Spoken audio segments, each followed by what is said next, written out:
Dear aspirants, नमस्कार and I welcome you all to Vidya Vihar quest for wisdom. अगर आप UPSC, state PCS या फिर किसी भी कॉम्पिटिटिव एग्जामिनेशन की तैयारी कर रहे हैं तो हम आपके लिए इंडियन पॉलिटी के लिए लेक्चर्स की एक सीरीज लेकर आए हैं। इन लेक्चर्स में हम Indian polity by M Laxmikanth book में दिए गए टॉपिक्स को वन बाय वन डिस्कस करेंगे और जहां जरूरी होगी तो other sources like DD Basu और सुभाष कश्यप जैसे बुक्स या फिर अदर कोचिंग नोट्स के भी फैक्ट्स को यहाँ हम इंक्लूड करने वाले हैं। So be with me till the last of this series, till the last of this lecture. तो सबसे पहले मैं कुछ इंट्रोडक्टरी कंसेप्ट्स यहाँ इंट्रोड्यूस करना चाहता हूँ। देखो, हमारे सिलेबस में एक बहुत बड़ा सेक्शन होता है जिसका हेडलाइन होता है इंडियन पॉलिटी। तो सिंस हम इंडियन पॉलिटी को शुरू करने जा रहे हैं तो एक कंसेप्ट पॉलिटी, राज व्यवस्था को हम सबसे पहले डिस्कस करने जा रहे हैं। तो पॉलिटी का जो मीनिंग है वो है फॉर्म और सिस्टम ऑफ गवर्नमेंट, शासन का स्वरूप या व्यवस्था। तो किसी भी देश या समाज में शासन या स्वरूप या व्यवस्था को ही वहां का पॉलिटी कहा जाता है। अब शासन का क्या मतलब है? मतलब होता है कि हु मेक्स द लॉज, कानून कौन बना रहा है, किस प्रोसेस से बना रहा है, कौन उसको इन्फोर्स कर रहा है और सारे लोगों के लिए, पूरे देश के लिए डिसीजन कौन ले रहा है। ये सारी बातों को आप इंटीग्रेट करके देखेंगे तो उसी को कहा जाता है शासन। और जो शासन का स्वरूप है या शासन का व्यवस्था है, किस सिस्टम से वहाँ का गवर्नेंस चल रहा है और क्या वहाँ का फॉर्म है, उसी को पॉलिटी कहा जाता है। पॉलिटी के अलग अलग टाइप हो सकते हैं, जिसमें कि सबसे पहले हम इंडिया का पॉलिटी को देखते हैं कि इंडिया का पॉलिटी किस तरह का है। तो दुनिया इंडिया के पॉलिटी के बारे में ये जानती है, चूंकि विकिपीडिया से ये स्क्रीनशॉट आपके लिए लाया गया है जस्ट फॉर योर कंफर्मेशन। तो दुनिया इंडिया के बारे में ये जानती है कि इंडिया का पॉलिटी फेडरल है, पार्लियामेंट्री है एंड रिपब्लिक है। What does it mean? Federal का मतलब होता है कि इंडिया में पावर का डिस्ट्रीब्यूशन है। कुछ पावर दिल्ली में बैठी हुई सेंट्रल गवर्नमेंट के पास है और कुछ पावर जो स्टेट हैं, अलग अलग 28 स्टेट्स हैं इंडिया में, वहाँ जो स्टेट गवर्नमेंट है, वहाँ की लेजिस्लेटिव असेंबली है, उनके पास है। तो इस तरह से जो पावर का डिस्ट्रीब्यूशन होके रखा हुआ है इंडिया में, इसी को कहा जाता है फेडरल। कि यहाँ पर सेंट्रल गवर्नमेंट है जो देश के लिए फैसला लेती है कुछ मुद्दों पर, और कुछ मुद्दों पर, कुछ सब्जेक्ट्स के लिए यहाँ की स्टेट गवर्नमेंट फैसला लेती है। उसको हम आगे अभी देखेंगे और इसके लिए डेडिकेटेड लेक्चर्स भी आने वाले हैं। फिर एक वर्ड है पार्लियामेंट्री। पार्लियामेंट्री टर्म का मीनिंग ये है कि हमारा जो शासन का व्यवस्था है, हमारा जो कानून बनेगा, जो लॉ बनेगा हमारे देश के लोगों के लिए, वो पार्लियामेंट के द्वारा बनेगा। वो मनमाने ढंग से, आर्बिट्रेरी तरीके से कोई व्यक्ति नहीं सोच सकता है। पार्लियामेंट में उसे प्रोसेस से लाया जाएगा।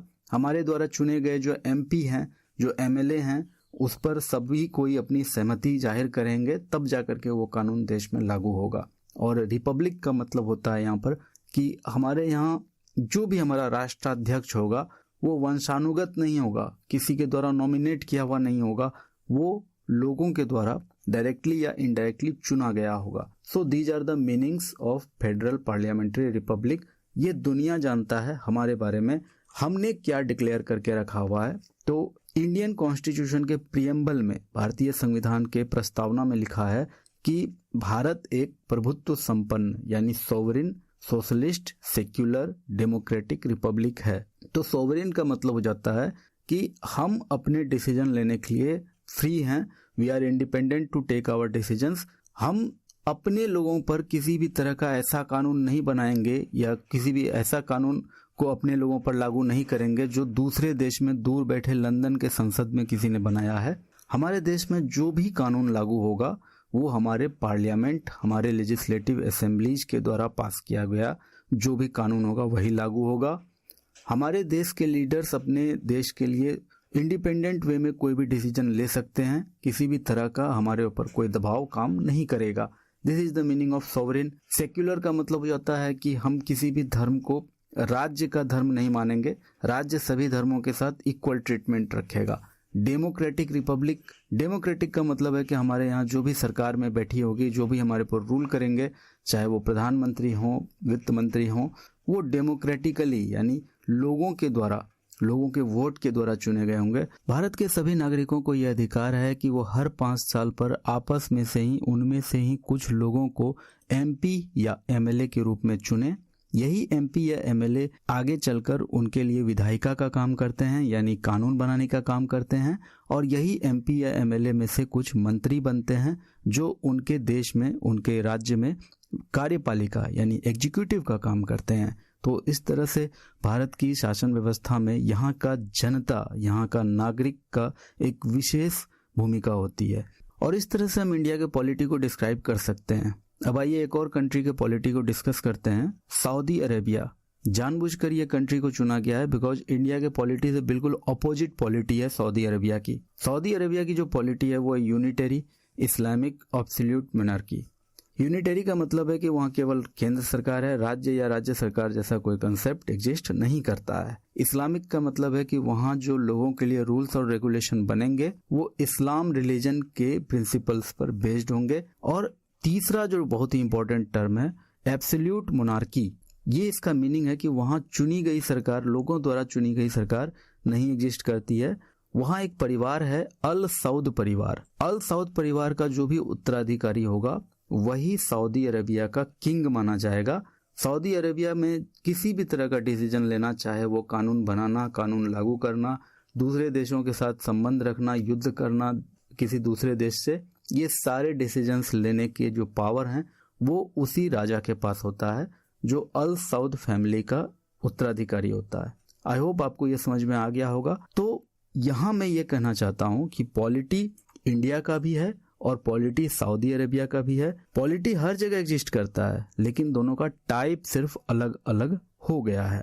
अब हम इंडियन पॉलिटी के सबसे important feature separation of powers को थोड़ा डिस्कस करते हैं। तो इंडिया में जो यूनियन गवर्नमेंट है या भारत की जो सरकार है वो 3 कंपोनेंट में बांटी गई है। यहाँ पावर्स का डिस्ट्रीब्यूशन 3 कंपोनेंट में हुआ है, that is executive, legislature and judiciary. आपको बता दूं कि दुनिया में सबसे पहले यह कंसेप्ट लाने वाला कंट्री था अमेरिका। अमेरिका में जो आर्टिकल 1, 2, 3 है वो तीनों आर्टिकल्स में बहुत ही अच्छे से एग्जीक्यूटिव, लेजिस्लेचर और जुडिशियरी को मेंशन किया गया है, उनके पावर सेपरेशन को भी मेंशन किया गया है। तो यहाँ जो एग्जीक्यूटिव होता है, आपको पता होना चाहिए कि आपने जो एमपी एमएलए चुने हैं उसमें से कुछ काउंसिल ऑफ मिनिस्टर्स के पार्ट बनते हैं। प्राइम मिनिस्टर बनते हैं, फाइनेंस मिनिस्टर बनते हैं, रक्षा मंत्री, होम मिनिस्टर, कई सारे मंत्री बनते हैं। वो सारे मंत्री जो होते हैं वो कार्यपालिका यानी एग्जीक्यूटिव के पार्ट बन जाते हैं। सारी की सारी ब्यूरोक्रेसी, आईएएस, आईपीएस जो भी हैं वो उनके अंडर काम करती है। और इसका सबसे हेड ऑफिस होता है हमारा कैबिनेट सेक्रेटेरिएट जो दिल्ली में है। तो इस तरह से ये एग्जीक्यूटिव का एक पार्ट हुआ। इनके पास अपना पावर है कानून को लागू कराने की, विधि को लागू कराने की। फिर जो एमपी एमएलए को हमने चुनकर भेजा है उनमें से सारे मिनिस्टर नहीं बनते, और जो मिनिस्टर्स बन गए हैं वो भी एक जगह बैठकर, संसद में बैठकर या फिर स्टेट लेजिस्लेटिव असेंबली में बैठकर कानून बनाने की काम करते हैं, विधि को बनाने का काम करते हैं। और उस समय वो लेजिस्लेचर का पार्ट होते हैं। वो संसद में हो, स्टेट लेजिस्लेटिव असेंबली में हो, राज्यसभा, लोकसभा, जहां भी हो, जिस समय वो किसी कानून को लाने की कोशिश करते हैं, कानून पर बहस कर रहे होते हैं, उस समय के लिए वो लेजिस्लेचर का पार्ट होते हैं। और तीसरा है जुडिशियरी, और सुप्रीम कोर्ट इसके टॉप पर है। इसके अंडर में हाई कोर्ट्स और डिस्ट्रिक्ट कोर्ट्स ये सब काम कर रहे होते हैं। और इस तरह से इंडिया में एग्जीक्यूटिव, लेजिस्लेटिव और जुडिशियरी के बीच में पावर का डिस्ट्रीब्यूशन हुआ है। लेकिन पावर के डिस्ट्रीब्यूशन का एक और तरीका है यूनियन और स्टेट्स के बीच में। हम सब जानते हैं कि इंडिया एक फेडरल नेशन है, यानी कि यहाँ पर 28 स्टेट्स है और एक सेंट्रल गवर्नमेंट भी काम कर रही होती है स्टेट लेजिस्लेटिव असेंबली के साथ साथ। तो 7th schedule of the constitution of India यहाँ यूनियन और स्टेट लेजिस्लेचर्स के बीच में पावर्स और फंक्शंस यानी शक्तियां और दायित्वों का एक वर्गीकरण करती है, एलोकेशन करती है। तो 7th शेड्यूल में 3 लिस्ट हैं। यूनियन लिस्ट जिसमें 97 ऐसे सब्जेक्ट्स हैं, टॉपिक्स हैं जिसमें सेंट्रल गवर्नमेंट बेझिझक लॉ बना सकती है, उसमें स्टेट गवर्नमेंट किसी तरह का इंटरफेयर नहीं करेगी। ये 97 नंबर्ड आइटम्स पर। इसके बाद स्टेट लिस्ट है जिसमें करीब 61 ऐसे टॉपिक, 61 ऐसे सब्जेक्ट्स हैं जिसमें स्टेट गवर्नमेंट जो चाहे कर सकती है, वहाँ सेंट्रल गवर्नमेंट इंटरफेयर करने नहीं आएगी। और तीसरा लिस्ट है कंकरेंट लिस्ट जिसमें करीब 47 ऐसे सब्जेक्ट्स हैं या 52 सब्जेक्ट्स हैं, 52 आइटम्स हैं इसमें, जिसमें केंद्र सरकार और राज्य सरकार दोनों कानून बना सकती है, लेकिन वहाँ केंद्र सरकार का थोड़ा ज़्यादा दखल है, केंद्र सरकार थोड़ा फर्मनेस वहाँ रखता है। तो इस तरह से 3 लिस्ट हैं और इन 3 लिस्ट्स के द्वारा यूनियन और स्टेट्स के बीच में पावर और फंक्शंस का डिस्ट्रीब्यूशन एलोकेशन किया गया है। और इस एस्पेक्ट से जापान इंडिया के बिल्कुल अपोजिट है। इंडिया फेडरल है तो जापान यूनिटरी है। इंडिया में शक्तियों का वर्गीकरण यूनियन और स्टेट्स के बीच में हुआ है, तो जापान में सारी शक्तियां वहां के केंद्र सरकार के पास है, स्टेट गवर्नमेंट के पास किसी भी तरह की कोई शक्ति नहीं है। दैट्स वाई जापान को यूनिटरी स्टेट कहा जाता है। And same goes with UK. UK भी एक यूनिटरी स्टेट है। यूनिटरी स्टेट कहने का मतलब है कि वहां भी 3 राज्य तो हैं, वहां पर स्कॉटलैंड है, आयरलैंड है और वेल्स है, नॉर्दर्न आयरलैंड और वेल्स है। लेकिन तीनों राज्यों के पास जो पावर दी गई है उसमें सुप्रीम अथॉरिटी हमेशा यूके पार्लियामेंट के ही पास होती है। Now the crux of discussion, world में अलग अलग कई सारे कंट्रीज हैं और हर कंट्री में गवर्नमेंट के अपने अपने सिस्टम है, अपना अपना फॉर्म है। हर जगह सरकार का अपना अपना स्वरूप, अपना अपना प्रणाली है, जो कि over the history, over the culture, over the need वहाँ पर डेवलप किया है, ओवर द ज्योग्राफी वहाँ डेवलप किया गया है। और इस तरह से दुनिया में अलग अलग पॉलिटी डिफाइन होता है और एग्जिस्ट करता है। That was the concept of polity. अब आइए एक और नए कंसेप्ट को हम सीखते हैं और वो है स्टेट, यानी कि राज्य। राज्य का कंसेप्ट बहुत ही इंपॉर्टेंट हो जाता है। आप इसको ऐसे समझो कि पॉलिटी का कॉम्प्लीमेंट्री टॉपिक है ये। पॉलिटी का एक पूरक कंसेप्ट है राज्य का कंसेप्ट। राज्य क्या है? एक राजनीतिक संगठन है, ठीक है। अगर आप कहते हैं, अगर आप कॉन्स्टिट्यूशन में कहीं लिखा हुआ देखते हैं कि भारत एक राज्य है, तो वहां राज्य का मतलब केवल भूमि का टुकड़ा नहीं है। राज्य एक राजनीतिक संगठन है और उसमें बहुत कुछ इंक्लूडेड है। एक राजनीतिक संगठन है जिसके पास अपने क्षेत्र में, तो सबसे पहली बात कि उस राजनीतिक संगठन के पास अपना क्षेत्र होगा और उसमें कानून बनाने और लागू करने की सर्वोच्च शक्ति होगी। और राज्य को ऐसे भी डिफाइन किया जाता है कि ये अपने भूभाग और वहां रहने वाले लोगों पर पूर्ण अधिकार रखता है। तो इस तरह से हम देख सकते हैं कि एक राज्य कभी भी बिना 4 इसेंशियल एलिमेंट्स के एग्जिस्ट नहीं कर सकता है। एक राज्य तभी एग्जिस्ट करेगा जब उसके पास 4 एलिमेंट्स हों: population, territory, government and sovereignty. जनसंख्या, निर्धारित भूभाग, सरकार और सार्वभौमत्व। जनसंख्या यानी कि वो लोग जिसके लिए राज्य कानून बनाएगा, जो लोग उस कानून को मानेंगे, जिन पर वो कानून लागू होगा, वो जनसंख्या राज्य का सबसे इम्पोर्टेंट पार्ट है। दूसरा है टेरिटोरी, जो कि निर्धारित भूभाग होना चाहिए, उसकी बाउंड्री फिक्स होनी चाहिए कि चारों डायरेक्शन में कहाँ कहाँ बाउंड्री है, किसके बीच में वो लैंड का टुकड़ा है, वो टेरिटोरी फिक्स होना चाहिए। तीसरा है गवर्नमेंट, चाहे वो गवर्नमेंट चुनी हुई हो डेमोक्रेटिक वे में, चाहे वो मोनार्की हो, चाहे वो वंशानुगत हो, ओलिगार्की हो, लेकिन गवर्नमेंट होनी चाहिए। और चौथी बात सार्वभौमत्व, यानी कि उस देश का जो सरकार है वो स्वतंत्र होकर निर्णय ले सके, वो किसी दूसरे पर डिपेंडेंट नहीं हो। ऐसा नहीं हो कि जो वायसराय है वो दिल्ली में बैठ रहा है, लेकिन वायसराय जो भी कुछ कर रहा है वो लंदन में बैठा हुआ पार्लियामेंट से ऑर्डर लेने के बाद कर रहा है, तो फिर वो स्टेट नहीं कहलाएगा। भारत 1947 से पहले स्टेट नहीं था। इसलिए जब आप कॉन्स्टिट्यूशन के पार्ट 3 और पार्ट 4 में इंडिया को राज्य लिखा हुआ देखते हैं तो आप थोड़ा चौंक जाते हैं कि इंडिया राज्य कब से हो गया, इंडिया तो देश है। देखो, राज्य एक बहुत ही बड़ा एक वाइटल कंसेप्ट है, इसको समझो। और इसमें 4 कंसेप्ट, 4 एलिमेंट्स जो कि इसेंशियल हैं, वो भी आपको पता रहना चाहिए: population, territory, government and sovereignty. So you can see कि स्टेट और पॉलिटी एक दूसरे पर डिपेंडेंट कंसेप्ट हैं। कहीं भी स्टेट होगा तो उसके 4 इसेंशियल एलिमेंट्स होने चाहिए, जिसमें से सरकार एक इसेंशियल एलिमेंट है। सरकार यानी गवर्नमेंट है तो फिर उसकी पॉलिटी भी होगी कुछ ना कुछ। तो इस तरह से स्टेट और पॉलिटी एक दूसरे से इंटरकनेक्टेड कंसेप्ट हैं, इसलिए यहाँ डिस्कस हुआ। अब आइए हम मेजर टाइप्स ऑफ पॉलिटी देखते हैं जो दुनिया में आज एग्जिस्ट करते हैं या पहले कभी करते थे। तो एक है मोनार्की, यानी राजतंत्र, राजशाही। एक व्यक्ति का शासन होता है और वो सत्ता उसे वंशानुगत रूप से मिलती है। यूनाइटेड किंगडम भी एक मोनार्की है, लेकिन वो संसदीय राजतंत्र है। वहाँ जो निर्णय लेती है वो संसद निर्णय लेती है और संसद के जो भी एमपी होते हैं वो लोगों द्वारा डेमोक्रेटिक वे में चुने जाते हैं। लेकिन जो निर्णय ले लेती है संसद, राजा बस उस पर साइन कर देता है। राजा वहां मना नहीं कर सकता है कि मैं साइन नहीं करूंगा, लेकिन रिप्रेजेंटेटिव तौर पर वहां पर मोनार्क ही वहां के हेड हैं। दूसरा है अभिजात तंत्र, एरिस्टोक्रेसी, कुछ विशेष या उच्च वर्ग के लोगों के द्वारा शासन। प्राचीन स्पार्टा में या फिर मध्यकालीन यूरोप में ऐसा शासन देखा गया। तीसरा है ओलिगार्की यानी अल्पतंत्र, यानी आप रसिया का एग्जाम्पल लें तो 25 से 30 वर्ष होने को है, वहां पुतिन अभी भी राष्ट्रपति बने हुए हैं। चीन में भी सी जिनपिंग का कुछ उसी तरह का सीन है। तो ये ओलिगार्की का एग्जाम्पल है जहां कुछ धनी या शक्तिशाली व्यक्तियों द्वारा शासन होता है। डेमोक्रेसी की बात करें तो इंडिया, यूएसए, जापान, ये सब डेमोक्रेसी का उदाहरण है और हम हर 5 वर्षों पर डांस ऑफ डेमोक्रेसी देखते हैं, यानी चुनाव देखते हैं। थियोक्रेसी, धर्मतंत्र, धार्मिक नेताओं द्वारा शासन जहां कानून धर्म पर आधारित होते हैं। Iran, Vatican city, Saudi Arabia.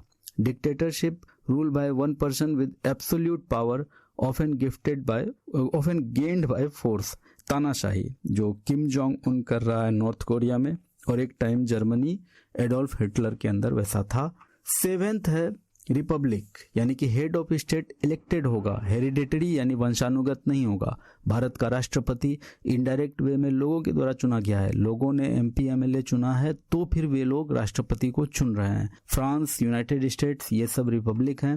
Federal polity, इस बारे में बात हुई है अपनी अभी, कि जहां राज्य और संघ, केंद्र सरकार, राज्य सरकार मिलकर देश को चलाते हैं, वो है फेडरल पॉलिटी, यानी इंडिया, यूएसए, कनाडा, ऑस्ट्रेलिया, इस तरह का एग्जाम्पल है। और 9th टाइप ऑफ पॉलिटी है यूनिटरी पॉलिटी, जहां सारा का सारा शक्ति केंद्र सरकार के पास होती है और उसे एकात्मक शासन प्रणाली यानी यूनिटरी पॉलिटी कहते हैं। तो ये मेजर टाइप्स ऑफ पॉलिटी है। सो वी कैन से कि पॉलिटी और स्टेट, ये दोनों कंसेप्ट्स एक दूसरे पर म्यूचुअली डिपेंड करते हैं। अब आइए एक और कंसेप्ट को हम डिस्कस करते हैं जो इन दोनों कंसेप्ट से काफी क्लोज है, and that is constitution. Constitution अपने आप में काफी स्ट्रॉन्ग सिस्टम है। आज प्रेजेंट में वर्ल्ड में टोटल 193 कंट्रीज यूएनओ में रजिस्टर्ड हैं और ऑलमोस्ट 193 कंट्रीज के पास अपना कोई कॉन्स्टिट्यूशन है।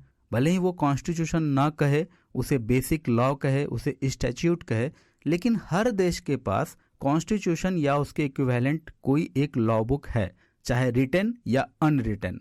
तो हमारे डिस्कशन में सबसे पहला क्वेश्चन है कि what is constitution. The answer is a constitution is the supreme law of a country. किसी भी देश का सर्वोच्च कानून वहां का संविधान होता है और वही संविधान ये तय करता है, ये निर्धारित करता है कि उस देश की सरकार की रूपरेखा कैसी होगी, फ्रेमवर्क ऑफ द गवर्नमेंट कैसी होगी।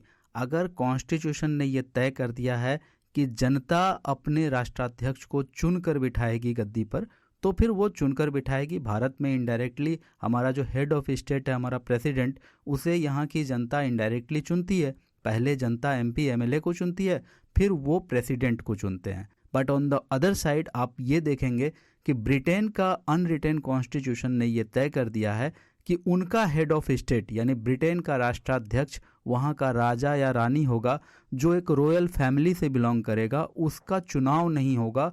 तो ये कॉन्स्टिट्यूशन ने तय कर दिया तो देश उसी पर काम करता है। तो ये होता है कॉन्स्टिट्यूशन का सबसे पहला काम, सरकार की रूपरेखा, फ्रेमवर्क फॉर द गवर्नमेंट को डिसाइड करना। फिर संविधान ही ये बताता है कि सरकार कैसे बनाई जाती है, कैसे काम करती है और नागरिकों के क्या अधिकार होते हैं। ये सारी बातें जिस सर्वोच्च कानून के स्टैट्यूट में लिखा होता है वही उस देश का संविधान होता है। कॉन्स्टिट्यूशन के कुछ फंडामेंटल फीचर्स हैं जिसमें सबसे पहला फीचर है डिफाइंस स्ट्रक्चर ऑफ गवर्नमेंट, सरकार की संरचना निर्धारित करना। ये कॉन्स्टिट्यूशन का पहला काम है। किसी भी देश के सरकार के 3 पार्ट होते हैं, लेजिस्लेचर, एग्जीक्यूटिव एंड जुडिशियरी।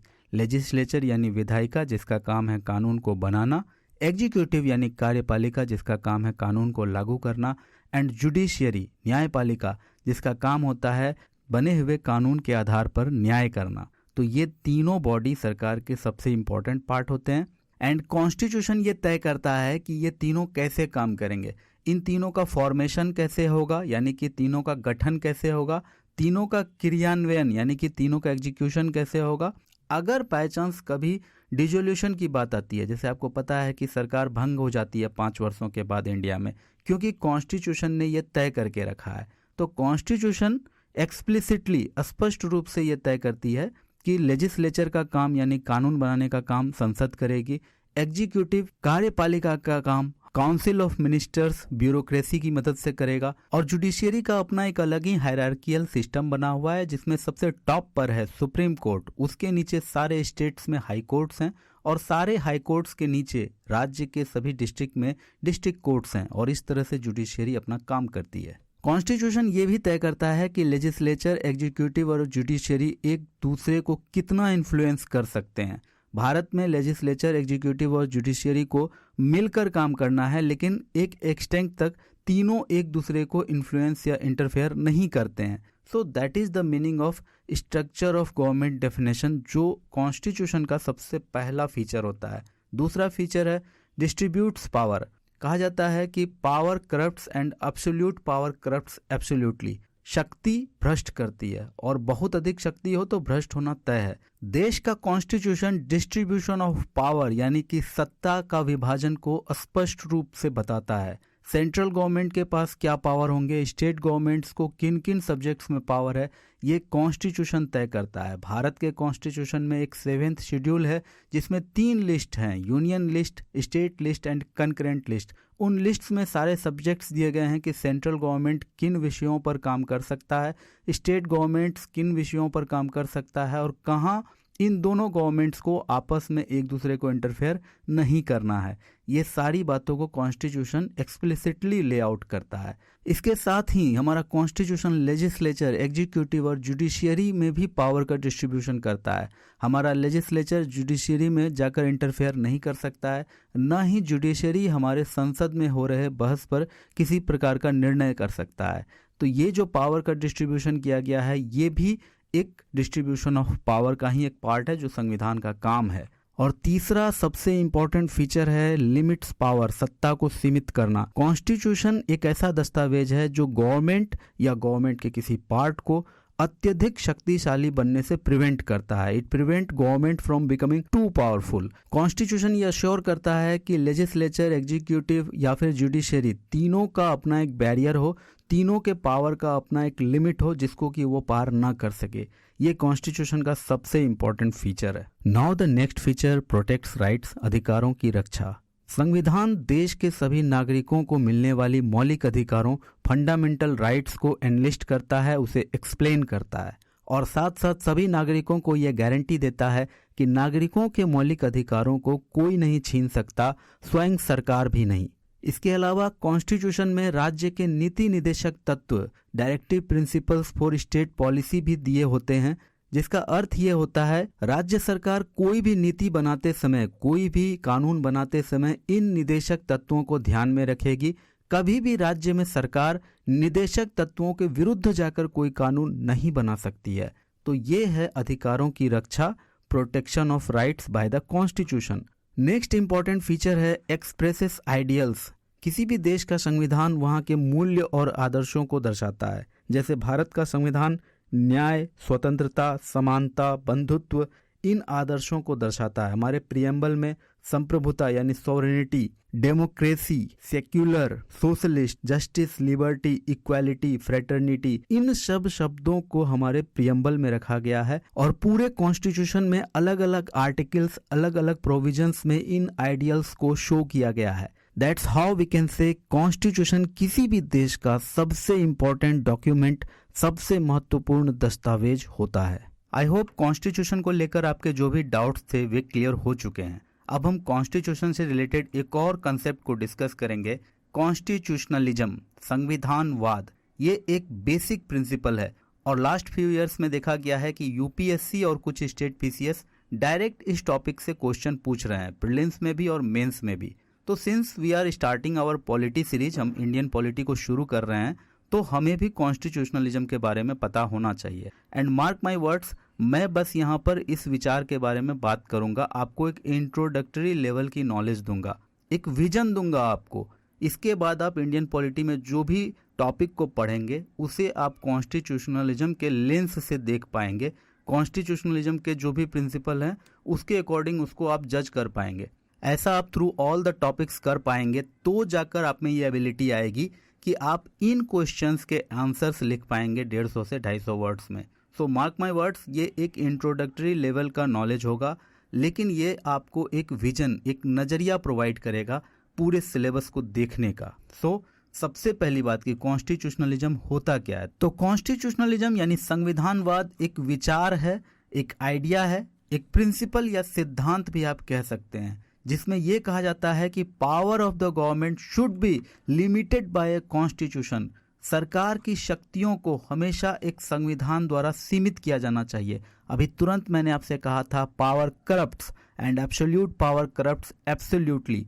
बस उसी बात को आप यहाँ समझ लो कि सरकार की शक्तियों को हमेशा एक कानून के द्वारा, एक स्टैट्यूट के द्वारा संतुलित किया जाना चाहिए, सीमित किया जाना चाहिए। ये जो विचार है ना, यही विचार कॉन्स्टिट्यूशनलिज्म कहलाता है, संविधानवाद कहलाता है। इस विचार का एक और महत्वपूर्ण बिंदु है, government must function according to the rules and principle laid down in it.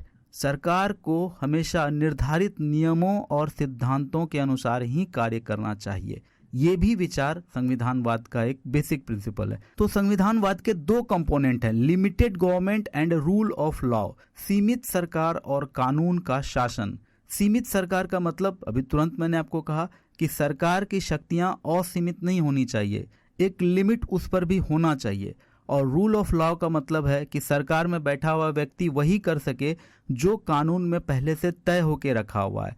अगर कानून में किसी देश का यह तय होके रखा है कि हर नागरिक के पास समानता का अधिकार है, तो कितना भी बड़ा मेजोरिटी लेकर सरकार में कोई आए, कितना भी बड़ा मेजोरिटी से कोई प्राइम मिनिस्टर, प्रेसिडेंट बने, वो नागरिक से वो मौलिक अधिकार न छीन पाए। तो संविधान होता है, जैसे भारत में एक संविधान है जिसने ये लिख दिया है कि राज्य यानी सरकार किसी भी सूरत में किसी भी व्यक्ति का मौलिक अधिकार नहीं छीन सकता है। तो ये संविधान है जो हमें प्रोटेक्ट करता है, हमें बुलेट प्रूफ जैकेट देता है, हमें राइट टू लाइफ देकर। एंड दस वी कैन से कि कॉन्स्टिट्यूशनलिज्म का आइडिया, कॉन्स्टिट्यूशनलिज्म का विचार एक वास्ट विचार है, एक वृहद विचार है, जिसके अंतर्गत कई सारे सिद्धांत हैं।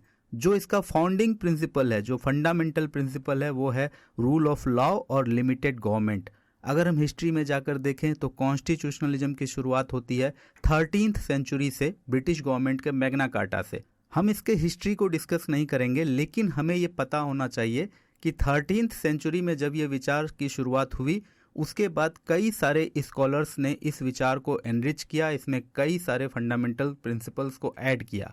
प्रेजेंट टाइम में कॉन्स्टिट्यूशनलिज्म यानी संविधानवाद के अंतर्गत कई सारे प्रिंसिपल्स को इंक्लूड किया जाता है, जिसमें पहला है rule of law. Of course इसके बारे में हमने पहले से देख रखा है, लेकिन फिर भी और कुछ फैक्ट आपको पता होना चाहिए।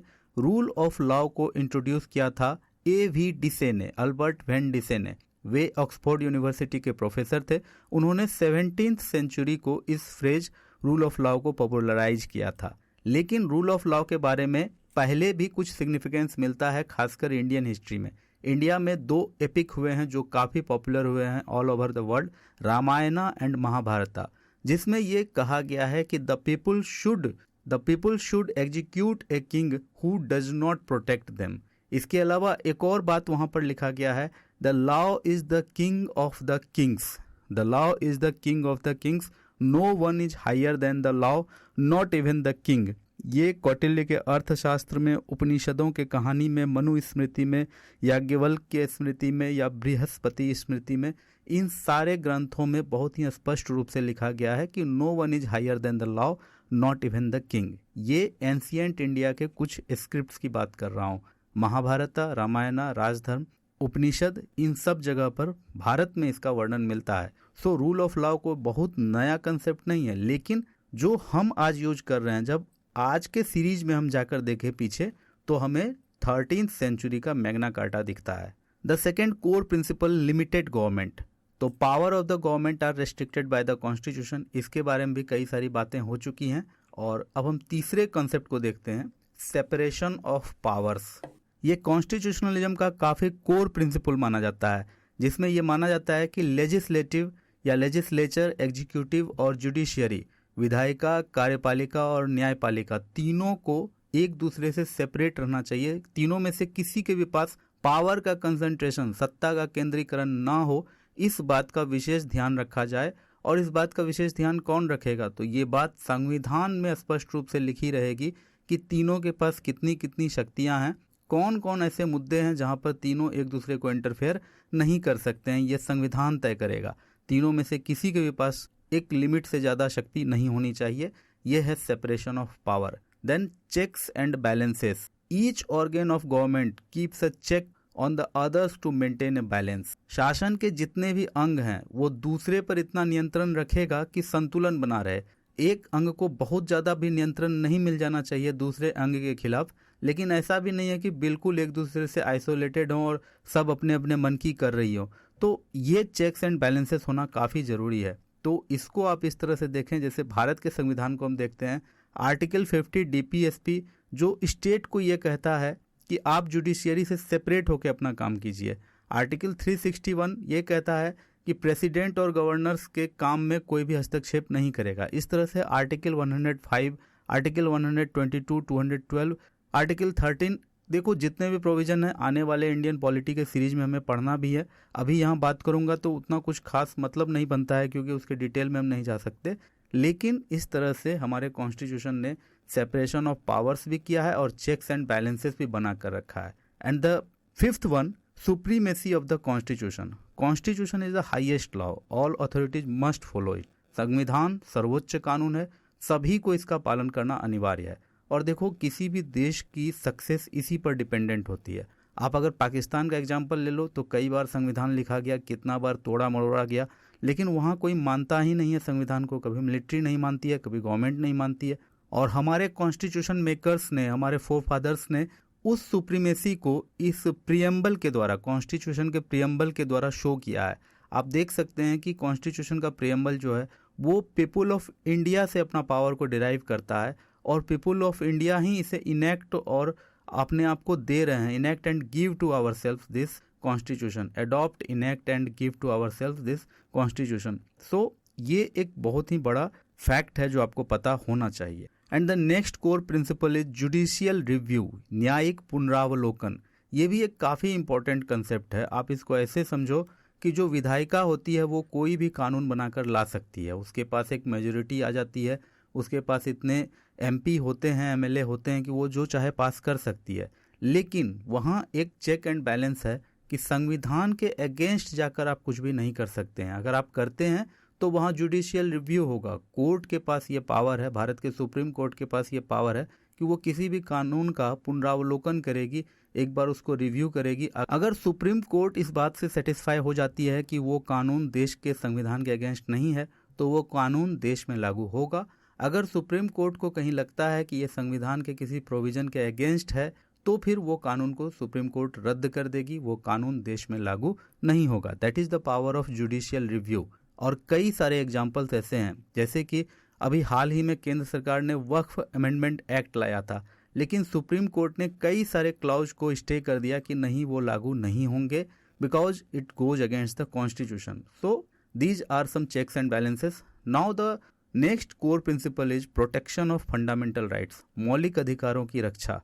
ये कॉन्स्टिट्यूशनलिज्म का एक कोर प्रिंसिपल है कि कॉन्स्टिट्यूशन में अगर कहीं भी फंडामेंटल राइट्स लिख दिया गया है, मौलिक अधिकार लिख दिया गया है, तो जो स्टेट का गवर्नमेंट है यानी देश या राज्य की जो सरकार है वो भी उसके साथ कोई छेड़खानी या फिर उसको किसी भी तरह से डिनाई नहीं कर सकती है।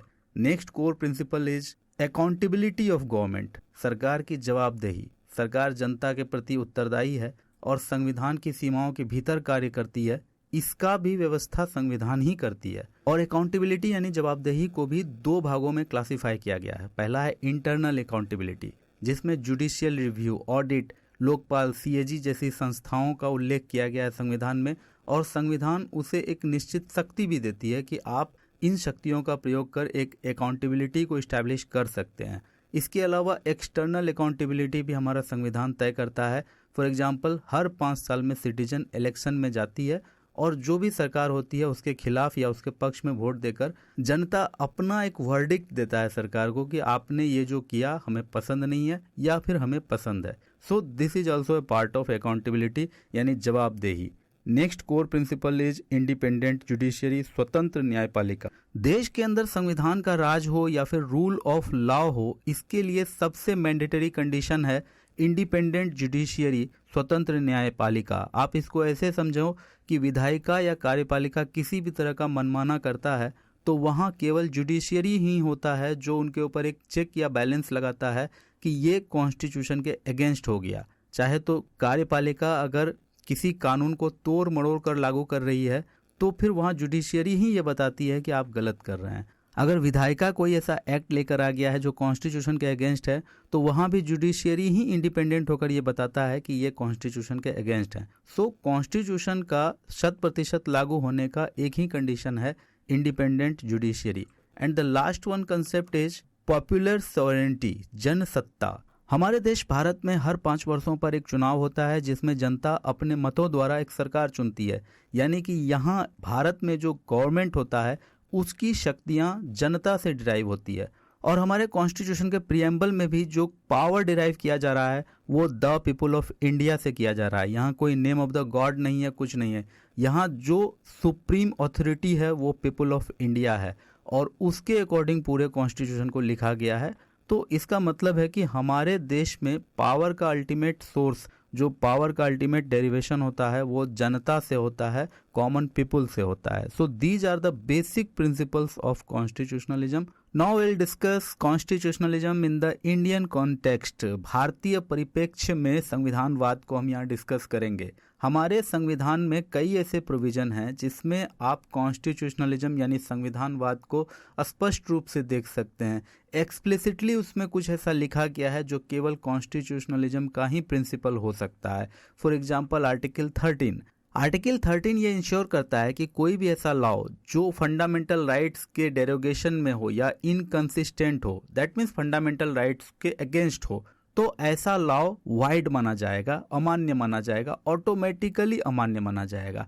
चाहे वो लॉ कॉन्स्टिट्यूशन के इनेक्टमेंट के बाद बनाया गया हो या कॉन्स्टिट्यूशन के पहले से एग्जिस्ट करता हो, वे सारे कानून, वे सारे लॉज वाइड माने जाएंगे, अमान्य माने जाएंगे।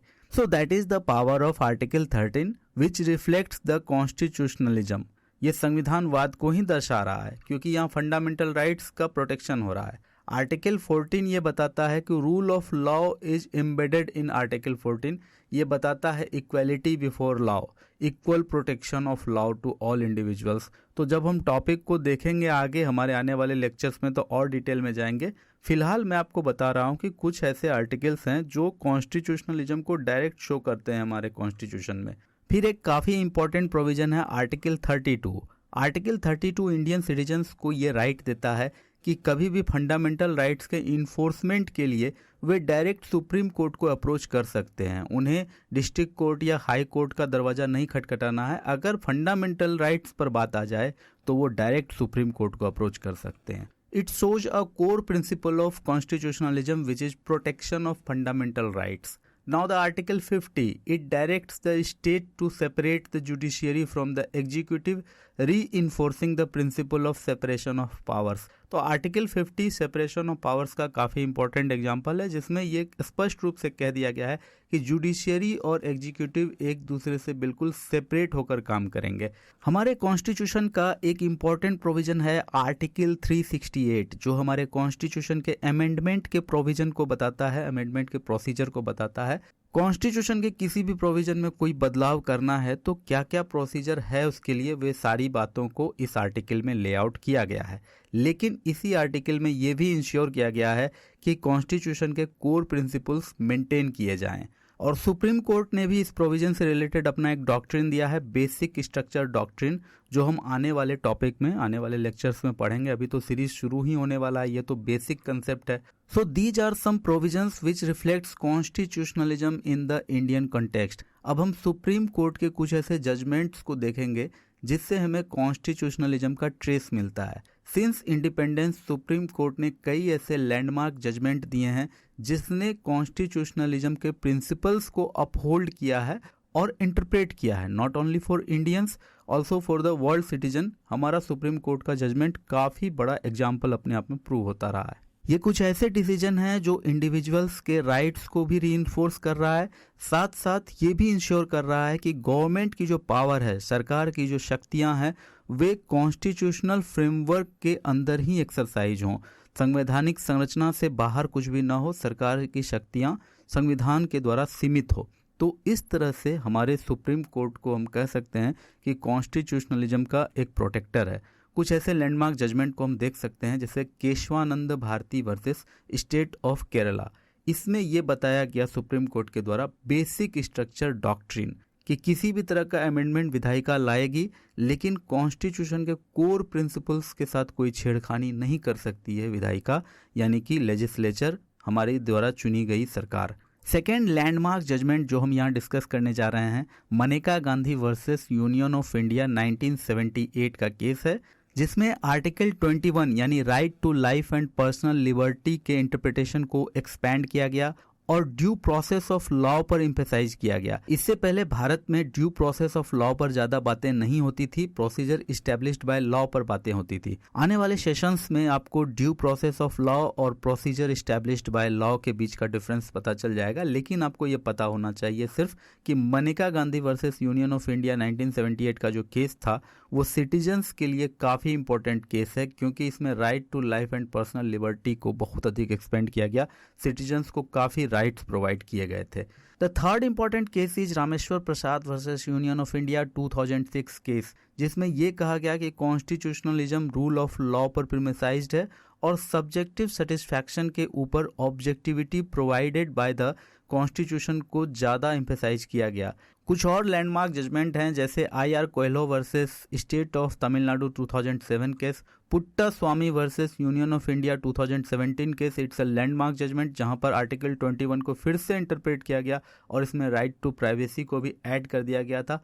नवतेज सिंह जौहर वर्सेस यूनियन ऑफ इंडिया 2018, जिसमें section 377 of the Indian penal code को रीड डाउन किया गया था और इसके बाद इसे फंडामेंटल राइट्स का वायलेशन भी बताया गया था, यानी सेक्शन 377 को, जिसको कि हटाया गया इंडियन पिनल कोड से। So these are very important landmark judgments जो हमारे भारत में कॉन्स्टिट्यूशनलिज्म को शो करता है।